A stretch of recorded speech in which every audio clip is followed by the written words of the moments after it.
Maria Carter estaba de pie en el cuarto de baño de mármol del ático de los Whitmore, mirando fijamente la pequeña varilla de plástico que sostenía entre sus manos temblorosas.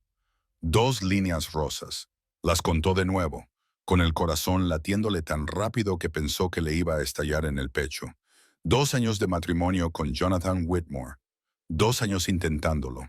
2 años de decepciones y lágrimas silenciosas en este mismo cuarto de baño. Y ahora, por fin, esas dos hermosas líneas la miraban como una promesa de todo lo que siempre había deseado. Tenía 29 años y nunca había imaginado que su vida sería así.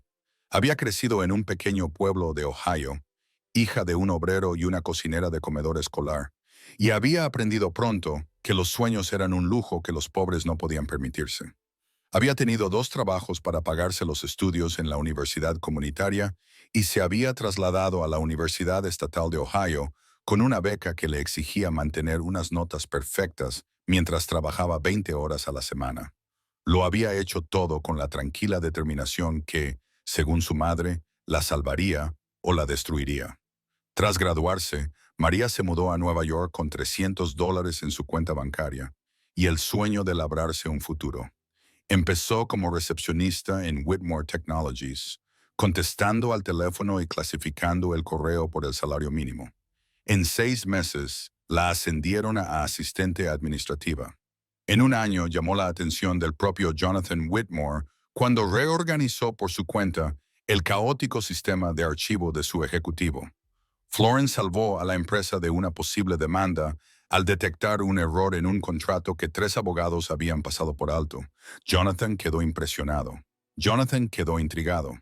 Jonathan la invitó a cenar y María se negó 3 veces antes de aceptar finalmente. No quería ser otra secretaria que se enamorara del jefe. No quería ser un cliché. Pero Jonathan Whitmore no se parecía a nadie que hubiera conocido antes. Era brillante, motivado y ambicioso, en consonancia con su propio afán de superación. Había convertido la modesta empresa de software de su padre en un imperio tecnológico valorado en $12,000 millones. Había aparecido en las portadas de Forbes, Time y Wired. Era todo lo que María nunca se había atrevido a soñar que podría tener. Se habían casado en una pequeña ceremonia en los Hamptons, después de solo 8 meses de noviazgo. Los padres de María habían volado desde Ohio. Se sentían incómodos con sus mejores galas entre los amigos ricos y socios comerciales de Jonathan. Rebecca Whitmore, la madre de Jonathan, había vestido de negro para la boda. Sonreía para las fotos, pero sus ojos eran fríos como el invierno cuando miraba a María. La había rechazado. María suspiró durante la recepción y le susurró que sabía exactamente qué tipo de mujer era María. Una cazafortunas, una arribista, una cara bonita con planes ambiciosos para hacerse con la fortuna de los Whitmore. María se había dicho a sí misma que Rebecca acabaría aceptándola. Se había dicho que el amor lo conquistaría todo, que Jonathan la defendería, que el tiempo demostraría que era digna del apellido Whitmore. Pero habían pasado 2 años y la hostilidad de Rebecca solo se había vuelto más sofisticada. Ya no lanzaba ataques directos. En su lugar, sembró la duda en la mente de su hijo. Mencionó cuántas mujeres jóvenes de su círculo social se habían casado por dinero. Señaló lo mucho que María disfrutaba del lujo de su nueva vida.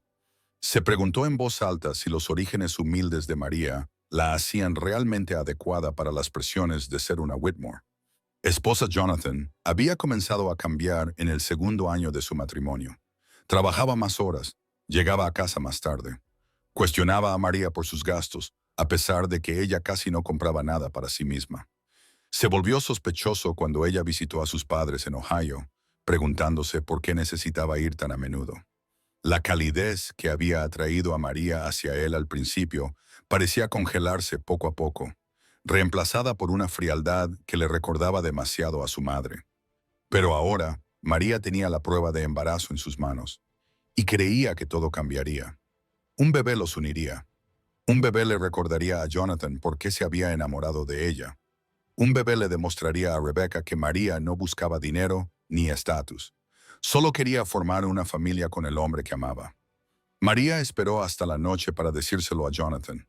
Ella misma preparó su cena favorita, aunque tenían un chef privado. Puso la mesa con velas y la vajilla buena. Se puso el vestido azul que, según Jonathan, hacía que sus ojos parecieran el océano. Cuando él finalmente llegó a casa a las 9:30, ella lo estaba esperando con una sonrisa nerviosa y la prueba de embarazo escondida en un pequeño regalo. Caja. Jonathan apenas miró la cena que ella había preparado. Estaba distraído, revisando su teléfono, murmurando sobre un trato que se estaba desmoronando. María esperó pacientemente, tal y como había aprendido a esperar durante su matrimonio. Finalmente, cuando él se sentó y se aflojó la corbata, ella empujó la pequeña caja hacia él a través de la mesa. Él la abrió con los mismos movimientos eficientes que utilizaba para todo. Su rostro mostró primero confusión, luego reconocimiento, y luego algo que María no esperaba en absoluto. Su expresión se endureció, apretó la mandíbula. La miró con ojos que se habían vuelto completamente fríos. Jonathan le preguntó cuándo se había enterado. María le dijo que esa misma mañana.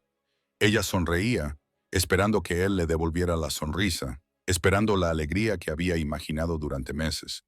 Pero Jonathan no sonrió. Le preguntó de cuánto tiempo estaba. María le dijo que de unas 6 semanas, quizás 7. Tendría que ir al médico para saberlo con certeza. Jonathan asintió lentamente. Luego dijo algo que destrozó el mundo de María en 1000 pedazos. Dijo que era interesante porque él había estado en Tokio durante 3 semanas el mes pasado. Había estado viajando constantemente durante los últimos 2 meses. Le pidió a María que le explicara cómo había quedado embarazada si él apenas había estado en casa. María sintió que se le helaba la sangre. Intentó explicarle que había calculado las fechas, que debía haber sucedido antes de su viaje a Tokio, que le había sido fiel todos los días de su matrimonio. Pero Jonathan no la escuchaba. La miraba como su madre la miraba, como si fuera algo sucio, como si fuera una mentirosa, como si fuera todo lo que Rebecca le había advertido. La pelea que siguió fue la peor de su matrimonio. Jonathan acusó a María de engañarlo. Exigió saber quién era el padre. La insultó con palabras que María nunca hubiera imaginado salir de su boca. Ella lloró, suplicó y juró por la vida de su madre que nunca había estado con nadie más. Pero Jonathan ya había tomado una decisión. Su madre lo había preparado para este momento. Le había advertido que las mujeres como María siempre acababan mostrando su verdadera cara. 3 días después, Jonathan le presentó a María los papeles del divorcio. No le ofreció nada, ni pensión alimenticia, ni acuerdo, solo una firma rápida y un billete de ida de vuelta a la vida de la que había venido. Sus abogados habían redactado los papeles con brutal eficiencia. Citaban diferencias irreconciliables, pero el mensaje era claro. Jonathan Whitmore creía que su esposa lo había traicionado y quería que se fuera. María suplicó que se hiciera una prueba de paternidad. Dijo que demostraría que el bebé era suyo. Dijo que demostraría su inocencia. Pero Jonathan se negó. Dijo que no se sometería a la humillación de una prueba que solo confirmaría lo que ya sabía. Su madre estaba a su lado durante la conversación, con la mano en su hombro y el rostro cubierto por una máscara de falsa compasión. Rebecca dijo que era mejor así, una ruptura limpia. María podría empezar de nuevo en otro lugar, encontrar a otro hombre rico al que atrapar con sus mentiras. Al final, María firmó los papeles. Los firmó porque no tenía dinero para pagar a los abogados. Los firmó porque no tenía a nadie en Nueva York que la apoyara frente a la familia Whitmore. Los firmó porque estaba agotada de llorar y luchar y de que el hombre al que amaba la llamara mentirosa. Los firmó porque necesitaba proteger la pequeña vida que crecía dentro de ella de todo ese veneno. En su último día en el ático, María hizo una sola maleta con la ropa que había traído al matrimonio. Dejó atrás las joyas que Jonathan le había regalado, los vestidos de diseño que su madre había elegido para ella, la vida que había intentado con tanto esfuerzo merecer. Solo se llevó su dignidad y a su hijo por nacer. Rebecca Whitmore la vio marcharse desde la ventana del ático. Sonreía. María subió a un autobús con destino a Ohio esa misma tarde. Tenía $400 en su cuenta corriente y un corazón roto que no sabía si alguna vez se curaría. Apretó la mano contra su vientre a un plano e hizo una promesa silenciosa al bebé que llevaba dentro. Prometió que sobreviviría a todo esto. Prometió que construiría una nueva vida. Prometió que su hijo nunca conocería el dolor de no ser querido ni amado. El autobús se alejó de la ciudad de Nueva York. María no miró atrás. No le quedaba nada allí. Solo el recuerdo de un hombre que una vez la había abrazado como si fuera un tesoro y la había abandonado como si fuera basura. Solo el fantasma de un amor que se había convertido en odio de la noche a la mañana. Solo el amargo conocimiento de que lo había dado todo a alguien que creía lo peor de ella sin dudarlo. Pero Maria Carter había sobrevivido a la pobreza. Había sobrevivido a tener 2 trabajos mientras estudiaba a tiempo completo. Había sobrevivido a mudarse a una ciudad desconocida sin nada más que esperanza y determinación. También sobreviviría a esto. Apoyó la frente contra la fría ventana del autobús y cerró los ojos. En 7 meses tendría un bebé. En 7 meses tendría a alguien a quien amar y que la amaría incondicionalmente. Eso sería suficiente. Tendría que ser suficiente. No sabía que 3 años después todo volvería a cambiar. No sabía que el hombre que le había roto el corazón descubriría la terrible verdad sobre la manipulación de su madre. No sabía que un solo encuentro la obligaría a cuestionarse todo lo que había construido y en lo que se había convertido. Pero, por ahora, Maria Carter era solo una mujer embarazada en un autobús rumbo a Ohio, dejando atrás las ruinas de su matrimonio y llevando consigo las semillas de un futuro que aún no podía imaginar. 3 años habían transformado a Maria Carter de formas que nunca habría podido predecir. La mujer destrozada que había bajado de aquel autobús en Ohio se había convertido en alguien más fuerte, más feroz, alguien que había aprendido que sobrevivir no consistía solo en pasar cada día, sino en construir algo hermoso a partir de los escombros de su antigua vida. Ya no vivía en Ohio. Después de 6 meses con sus padres, María había hecho las maletas de nuevo y se había mudado a Seattle. Necesitaba alejarse de los recuerdos, de la lástima en los ojos de sus vecinos, de las preguntas susurradas sobre lo que le había pasado a su elegante marido neoyorquino. Seattle era lluvia, café y montañas en la distancia. Seattle era anónima. Seattle era un nuevo comienzo. Su hija Lily había nacido un lluvioso martes de marzo, gritando al llegar al mundo, con una determinación que le recordaba a María a sí misma. Lily tenía el pelo oscuro y los pómulos marcados de Jonathan, pero los ojos de María y su mentón obstinado. Mirar a su hija era como mirar un milagro y una herida al mismo tiempo. María amaba a Lily con una ferocidad que la asustaba. A veces, habría quemado el mundo para proteger a esta niña. Lo habría reconstruido solo para darle a su hija uno mejor. María trabajaba como gerente de oficina en una clínica médica pediátrica en el centro de Seattle. No era un trabajo glamuroso. No incluía opciones sobre acciones, oficinas en esquina, ni vuelos en clase business a Tokio, pero pagaba lo suficiente para cubrir el alquiler de su pequeño apartamento de 2 habitaciones. Suficiente para la compra, la guardería y algún capricho ocasional en la heladería de la esquina. María había aprendido a medir la riqueza de otra manera. La riqueza era ver a Lily dar sus primeros pasos. La riqueza era leerle cuentos antes de dormir hasta que su hija se quedara dormida apoyada en su hombro. La riqueza era saber que había construido esta vida con sus propias manos sin pedir nada a nadie. La clínica en la que trabajaba estaba dirigida por un grupo de médicos especializados en el tratamiento de niños. Eran personas amables que no hacían demasiadas preguntas sobre el pasado de María. Apreciaban su capacidad de organización y su paciencia con los padres preocupados, así como su habilidad para calmar a los niños que lloraban en la sala de espera. En su primer año se había convertido en una pieza esencial para el buen funcionamiento de la consulta, y la habían recompensado con aumentos de sueldo y un horario flexible que le permitía recoger a Lily de la guardería a las 5:30 de la tarde todos los días. Fue en esta clínica donde María conoció a Daniel Foster. Daniel era un cirujano pediátrico que se había incorporado recientemente a la consulta después de pasar 5 años con Médicos Sin Fronteras. Tenía 35 años, era alto y delgado, con el pelo castaño claro siempre ligeramente revuelto y cálidos ojos color avellana que se arrugaban cuando sonreía. Sonreía a menudo. Daniel Foster era el tipo de hombre que encontraba alegría en las pequeñas cosas, que se reía con facilidad, que recordaba los nombres de todos los niños. Los trataba y les preguntaba por sus juguetes favoritos, sus mascotas y sus amigos imaginarios. María se fijó en él durante su primera semana en la clínica. Era imposible no fijarse en él. Traía café al personal de enfermería sin que se lo pidieran. Se quedaba hasta tarde para consolar a los padres que estaban asustados por el diagnóstico de sus hijos. Una vez pasó 20 minutos en el suelo de la sala de espera, ayudando a un joven paciente a construir una torre con bloques de madera, mientras esperaban los resultados de las pruebas. No se parecía en nada a Jonathan Whitmore. Era todo lo que Jonathan había fingido ser al principio. Su primera conversación real tuvo lugar gracias a Lily. La hija de María había desarrollado fiebre alta un miércoles por la tarde y la guardería había llamado presa del pánico.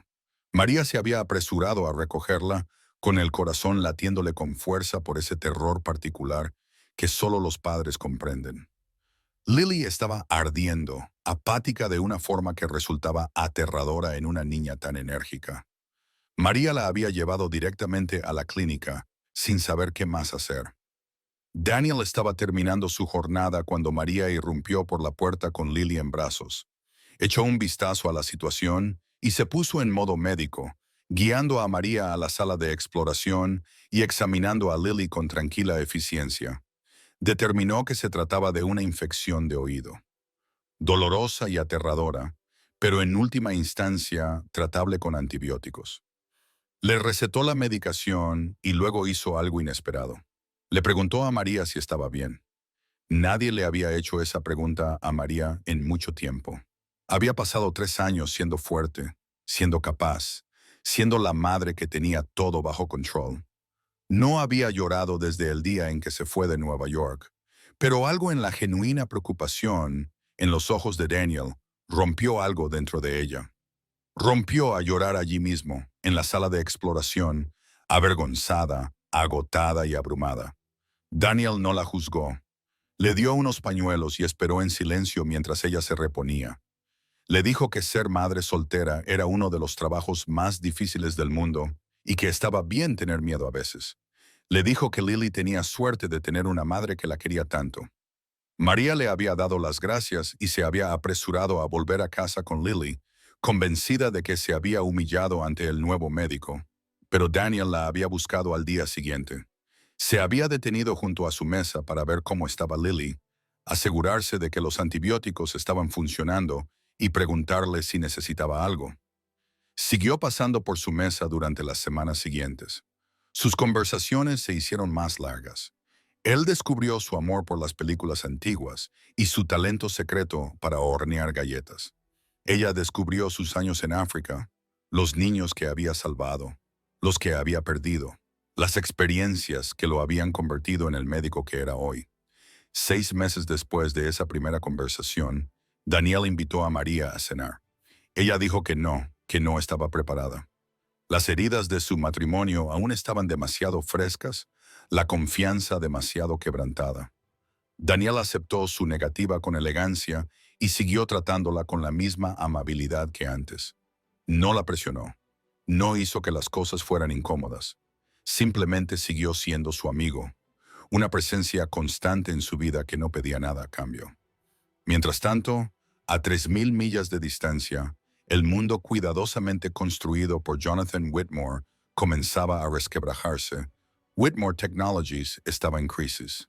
El lanzamiento de un producto importante había fracasado estrepitosamente, lo que le costó a la empresa miles de millones en valor de mercado. Los inversores exigían respuestas. Los miembros del Consejo de Administración pedían la dimisión de Jonathan. El niño mimado de la tecnología había cometido un error. La industria que lo había celebrado durante años ahora afilaba sus cuchillos. Jonathan se lanzó a controlar los daños, trabajando 20 horas al día, despidiendo a ejecutivos, reestructurando departamentos enteros, pero nada parecía funcionar. La empresa que había construido a partir de los modestos comienzos de su padre se le escapaba de las manos. Y, por primera vez en su vida, Jonathan Whitmore no sabía cómo solucionarlo. Fue durante esta crisis cuando Jonathan empezó a ver a su madre de otra manera. Rebecca Whitmore siempre había sido una figura importante en su vida. una presencia orientadora que le había ayudado a navegar por las traicioneras aguas de los negocios y la sociedad. Él confiaba ciegamente en su criterio, especialmente en lo que se refería a las personas. Ella tenía buen ojo para detectar a los mentirosos. Siempre decía que podía detectar un fraude al otro lado de la sala. Le había advertido sobre María desde el principio, y él le había agradecido su vigilancia. Pero ahora, sumido en los escombros de su vida profesional, Jonathan comenzó a notar cosas que antes había pasado por alto. Se dio cuenta de cómo Rebecca manipulaba al personal doméstico, enfrentándolos entre sí. Se dio cuenta de cómo mentía a sus socios comerciales con facilidad. Se dio cuenta de cómo tergiversaba la verdad para servir a sus propósitos. Cómo sembró la duda sobre cualquiera que amenazara su control sobre su hijo. La revelación vino de una fuente inesperada. La asistente personal de Jonathan, una mujer llamada Gloria, que había trabajado para la familia durante 15 años, presentó su renuncia. Cuando Jonathan le preguntó por qué, Gloria dudó. Luego le contó algo que lo cambió todo. Gloria dijo que había visto a Rebecca hablando por teléfono hace 3 años, justo antes del anuncio del embarazo de María. Rebecca había estado hablando con alguien sobre manipulación, sobre el momento oportuno, sobre asegurarse de que Jonathan nunca creyera a su esposa. Gloria no había entendido la conversación en ese momento, pero nunca la había olvidado. Se había mantenido callada porque le tenía miedo a Rebecca. Miedo de perder su trabajo, miedo del poder que ejercía la familia Whitmore. Pero ya no podía seguir callada. Lo sentía mucho. Lo sentía muchísimo. Jonathan había despedido a Gloria con una generosa indemnización y pasó los 3 días siguientes encerrado en su despacho, bebiendo whisky y pensando en su matrimonio. Pensó en lo rápido que había creído que María le estaba engañando. Pensó en cómo su madre había estado allí, susurrándole al oído, confirmando todas sus sospechas. Pensó en la mirada de María cuando la acusó, la devastación en sus ojos, la forma en que le había suplicado que la creyera. Sacó los viejos papeles del divorcio de sus archivos. Los leyó de nuevo con nuevos ojos. María no había pedido nada, ni un solo dólar de su fortuna. Había renunciado a todo solo para escapar. ¿Qué tipo de cazafortunas renunciaba a miles de millones sin luchar? Jonathan contrató a un investigador privado. Necesitaba saber la verdad. Necesitaba saber si había destruido su matrimonio basándose en las mentiras de su madre. El investigador regresó 2 semanas más tarde con un informe que le revolvió el estómago a Jonathan. María no le había engañado. No había pruebas de ninguna aventura, ni llamadas sospechosas, ni encuentros secretos, nada. El investigador incluso había localizado a los antiguos amigos y compañeros de trabajo de María. Ninguno de ellos había visto ni oído nada que sugiriera infidelidad. María había sido fiel. María era inocente. María había dicho la verdad y lo del bebé. Jonathan se obligó a hacer los cálculos, a mirar su antiguo calendario de viajes, a contar las semanas. Se había equivocado con las fechas. Estaba tan dispuesto a creer lo peor que había calculado mal. Había sacado conclusiones precipitadas y había dejado que el veneno de su madre nublara su juicio. El niño que María llevaba en su vientre era casi con toda seguridad suyo. Tenía una hija en algún lugar, una hija a la que nunca había conocido, una hija cuya madre había llamado mentirosa y había echado de su vida como si fuera basura. Jonathan se enfrentó a su madre esa noche. Rebecca lo negó todo al principio, luego se puso a la defensiva y finalmente admitió la verdad con una calma escalofriante. Dijo que lo había hecho para protegerlo. María no era adecuada. María habría arruinado todo lo que Rebecca había construido. El bebé habría atado a Jonathan a esa mujer para siempre, y Rebecca no podía permitirlo. Había hecho lo que cualquier madre habría hecho. Jonathan miró a la mujer que lo había criado, la mujer en la que había confiado por encima de todas las demás, y vio a una extraña. Vio a un monstruo. Vio al artífice de su mayor error. Esa noche echó a Rebecca de su ático. Le dijo que no quería volver a verla nunca más. Ella gritó que se arrepentiría, que la necesitaba, que sin su guía no era nada. Jonathan le cerró la puerta en las narices y se quedó de pie en el silencio vacío de su apartamento, pensando en la esposa que había perdido y en la hija que nunca había conocido. Tenía que encontrar a María. Tenía que pedirle perdón. Tenía que arreglar las cosas, si es que eso era posible. Jonathan Whitmore nunca había suplicado nada en su vida, pero ahora suplicaría perdón. Se arrastraría si fuera necesario. Empezó a buscarla esa misma noche en Seattle. María no sabía nada de estos acontecimientos. Estaba acostando a Lily, leyéndole su cuento favorito sobre una princesa que se salvó a sí misma, besándole la frente y susurrándole que la quería. Pensaba en Daniel, en cómo le había vuelto a invitar a cenar la semana pasada, en cómo esta vez casi había dicho que sí. Pensaba que tal vez, solo tal vez, por fin estaba lista para dejar entrar a alguien en su corazón de nuevo. No sabía que su pasado estaba a punto de alcanzarla. No sabía que Jonathan ya estaba en un avión rumbo a Seattle. No sabía que la vida que había reconstruido con tanto cuidado estaba a punto de ser sacudida hasta sus cimientos por un encuentro que lo cambiaría todo. Por ahora, Maria Carter era solo una madre en un pequeño apartamento. Observaba a su hija dormir y se sentía agradecida por todo lo que había sobrevivido y todo lo que había llegado a ser. La gala benéfica del Hospital Infantil de Seattle era el mayor evento de recaudación de fondos del año. Todos los médicos, enfermeras y administradores de la comunidad médica de la ciudad asistían junto con ricos donantes que firmaban cheques con muchos ceros y esperaban champán y reconocimiento a cambio. María nunca había pensado en ir. Las galas benéficas eran para gente que podía permitirse vestidos de diseño y sabía qué tenedor usar para la ensalada. No eran para madres solteras que contaban cada dólar y poseían exactamente 3 conjuntos bonitos. Pero Daniel le había pedido que fuera como su invitada. La clínica iba a ser homenajeada por su labor social con niños desfavorecidos. Y Daniel iba a recibir un premio por sus innovaciones quirúrgicas. Necesitaba a alguien a su lado, dijo. Alguien que lo entendiera. Alguien que le dijera si tenía espinacas en los dientes antes de subir a recoger su placa. María se había reído y había dicho que sí antes de poder echarse atrás. Le pidió prestado un vestido a una compañera de trabajo, un sencillo vestido azul marino que la hacía sentir como alguien que fingía ser elegante. Su vecina accedió a cuidar de Lily esa noche. María pasó una hora peinándose y maquillándose, mirándose en el espejo del baño y preguntándose si recordaba cómo ser una mujer en un evento elegante en lugar de solo una madre cansada al final de un largo día. Daniel la recogió a las 7 en sol. Estaba guapísimo con su esmoquín, nervioso de una forma que hizo sonreír a María. Condujeron hasta el hotel donde se celebraba la gala. María sintió que se le aceleraba el corazón al atravesar la gran entrada. Del techo colgaban lámparas de cristal.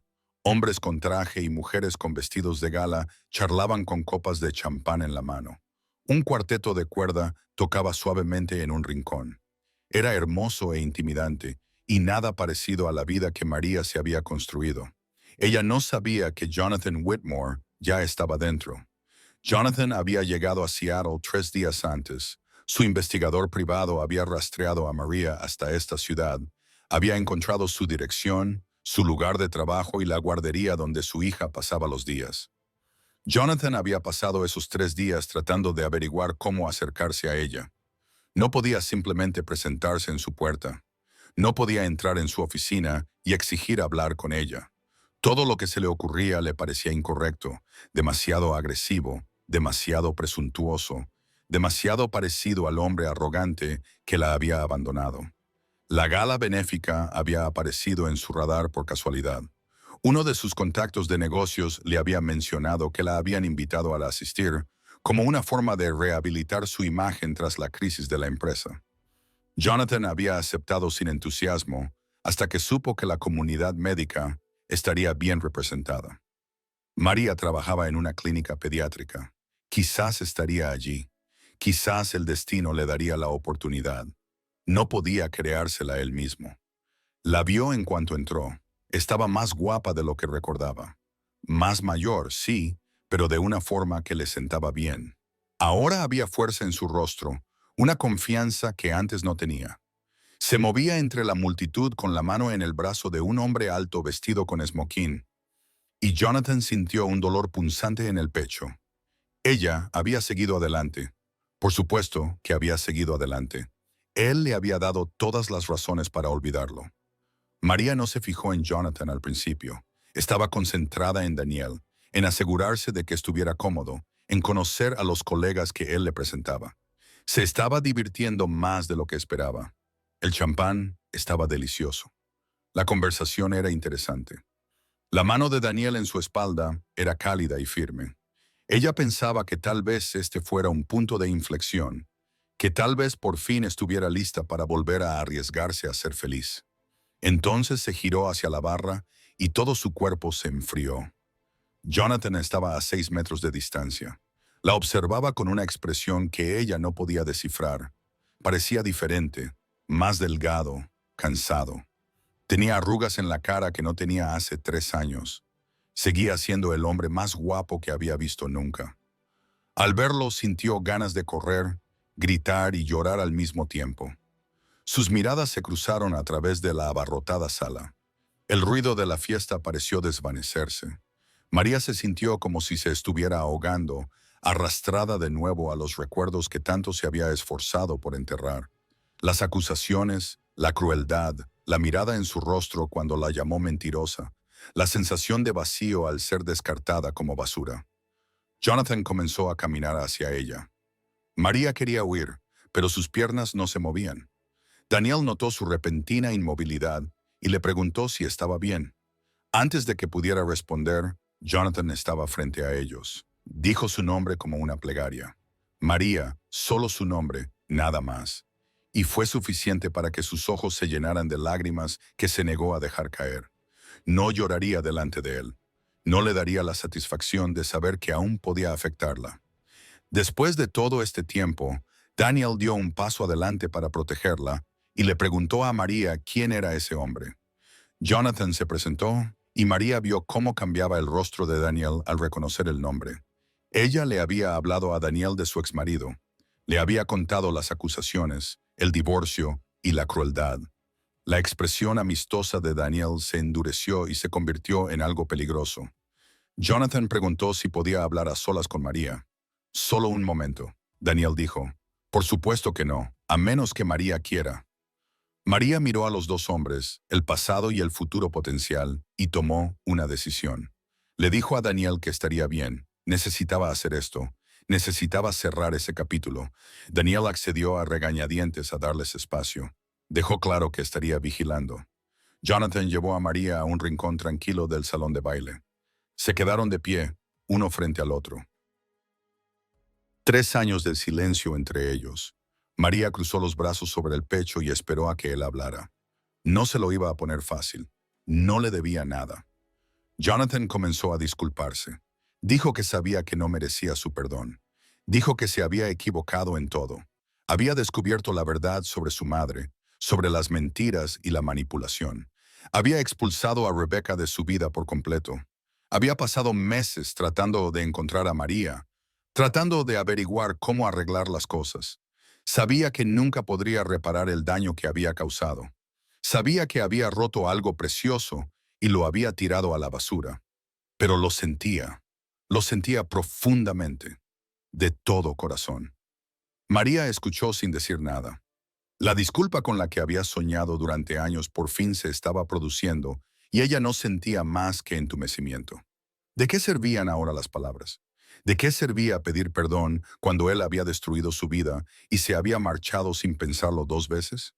Entonces Jonathan le preguntó por el bebé. Su voz se quebró al preguntar. Quería saber si la niña estaba sana, si María había necesitado algo durante el embarazo, si había algo que él pudiera hacer ahora. Preguntó si tenía un hijo o una hija. El corazón de María se encogió. Pensó en Lily, en el cabello oscuro de su hija, en sus pómulos marcados y en su obstinada determinación. Pensó en todos los cumpleaños que Jonathan se había perdido, en los primeros pasos, las primeras palabras y todas las primeras veces. Pensó en cómo Lily nunca había preguntado por su padre, porque María solo le había dicho que él ya no formaba parte de sus vidas. Le dijo a Jonathan que tenía una hija. Se llamaba Lily. Tenía 3 años. Era inteligente y divertida. Y lo mejor que le había pasado a María y Jonathan Se había perdido todo eso porque había creído las mentiras de la mujer que lo amaba. El rostro de Jonathan se descompuso. Parecía un hombre cuyo mundo estaba terminando y comenzando al mismo tiempo. Preguntó si podía conocerla solo una vez, solo para ver su rostro. No insistiría en más. Aceptaría cualquier decisión que tomara María. Pero quería conocer a su hija si María se lo permitía. María no respondió de inmediato. Miró al otro lado de la habitación a Daniel, que observaba con preocupación. Pensó en la vida que había construido, en la paz que había encontrado, en la posibilidad de ser feliz con un hombre que nunca la había hecho sentir indigna. ¿Quería que Jonathan volviera a su vida? ¿Quería arriesgar todo lo que había creado? Pero entonces pensó en Lily. Pensó en que su hija merecía saber de dónde venía. Merecía tomar sus propias decisiones sobre su padre cuando tuviera la edad suficiente para comprenderlo. María siempre se había prometido a sí misma que no dejaría que la amargura envenenara la vida de su hija. No se convertiría en Rebecca Whitmore, manipulando y controlando para conseguir lo que quería. Le dijo a Jonathan que lo pensaría.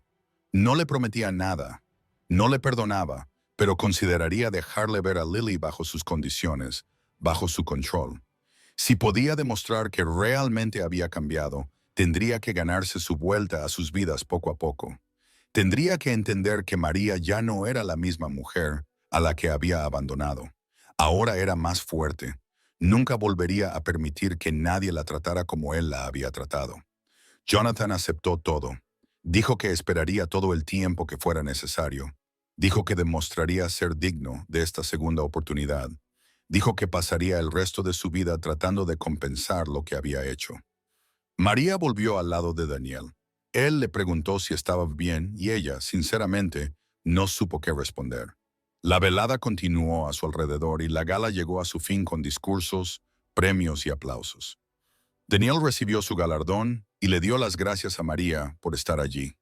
Condujeron a casa en un silencio pensativo. En la puerta de su apartamento, Daniel le preguntó si eso cambiaba las cosas entre ellos. María pensó detenidamente en la pregunta antes de responder. Dijo, no, Jonathan era su pasado. Daniel podía ser su futuro si ella se lo permitía. No iba a cerrar esa puerta porque su ex marido hubiera aprendido por fin a pedir perdón. Daniel sonrió y le besó suavemente la frente. Le dijo que esperaría a que ella lo tuviera claro. No se iba a ir a ninguna parte. María entró en casa y relevó a su vecina del deber de cuidar a la niña.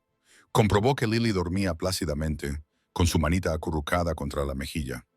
María se sentó en el borde de la cama y observó a su hija respirar, pensando en todo lo que había pasado y en todo lo que podría pasar a continuación. Había construido esta vida desde cero, había sobrevivido a la traición y al desamor, y había empezado de nuevo con elegancia y determinación. No necesitaba a Jonathan Whitmore, no necesitaba su dinero, ni sus disculpas, ni su culpa. Pero Lily podría necesitar a su padre algún día. María no dejaría que su propio dolor se interpusiera en esa posibilidad. En los meses siguientes, Jonathan se fue ganando poco a poco su confianza. Conoció a Lily por primera vez en un parque, con María observando cada interacción como un halcón.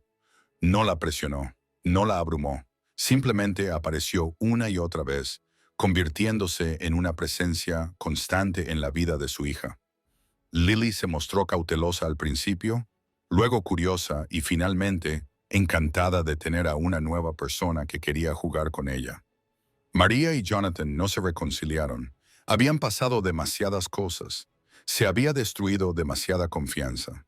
Pero aprendieron a compartir la custodia de forma pacífica, anteponiendo las necesidades de Lily a su complicada historia. Jonathan vendió su empresa y se mudó a Seattle para estar más cerca de su hija. Creó una fundación para niños desfavorecidos, tratando de hacer algo significativo con su riqueza en lugar de limitarse a acumular más. María finalmente aceptó la invitación de Daniel para cenar. Su relación creció lentamente, con cuidado, basada en la amistad y el respeto mutuo. Daniel nunca intentó sustituir al padre de Lily. Simplemente se convirtió en otra persona que amaba a María y a su hija, otro pilar de apoyo en la vida que estaban construyendo juntos. Rebecca Whitmore Intentó volver a entrar en la vida de su hijo varias veces. Jonathan rechazó todos sus intentos. Algunos daños no podían repararse. Algunas traiciones no podían perdonarse. Había perdido a su esposa y 3 años de la vida de su hija por culpa de la manipulación de su madre. Nunca volvería a permitir que se acercara a su familia. Maria Carter había sido destrozada una vez. Había sido abandonada, acusada y rechazada. Pero había resurgido de las cenizas de su antigua vida y había construido algo hermoso. Había aprendido que la fuerza no consistía en no caer nunca, sino en levantarse cada vez que se caía. Había aprendido que la felicidad no consistía en encontrar a la persona perfecta, sino en convertirse en la persona capaz de reconocer y aceptar el amor imperfecto. En el cuarto cumpleaños de Lily, Rhea estaba de pie en su pequeño apartamento, rodeada de globos, pasteles y las personas que más le importaban. Daniel estaba allí ayudando a Lily a soplar las velas. Jonathan estaba allí mirando a su hija con asombro y gratitud. Sus padres habían volado desde Ohio para ver por fin a su hija feliz después de años de preocupación. La habitación estaba llena de risas, amor y segundas oportunidades. María miró la vida que había creado y sintió algo que no había sentido en mucho tiempo. Se sentía plena, se sentía completa. Sentía que todo lo que había sobrevivido la había llevado exactamente al lugar donde debía estar. El encuentro que lo cambió todo no fue la aparición de Jonathan en aquella gala. Fue la decisión de María de que era digna de felicidad, digna de amor, digna de la hermosa vida por la que había luchado tan duro para construir. Esa decisión lo cambió todo. Esa decisión la liberó. Y la libertad, María lo sabía ahora, era la mayor historia de amor de todas. Gracias por tomarte el tiempo de escuchar esta historia. Si te ha gustado este contenido, no olvides compartirlo. Dale a me gusta, comparte esta historia con tus amigos y familiares y suscríbete al canal para no perderte más historias significativas.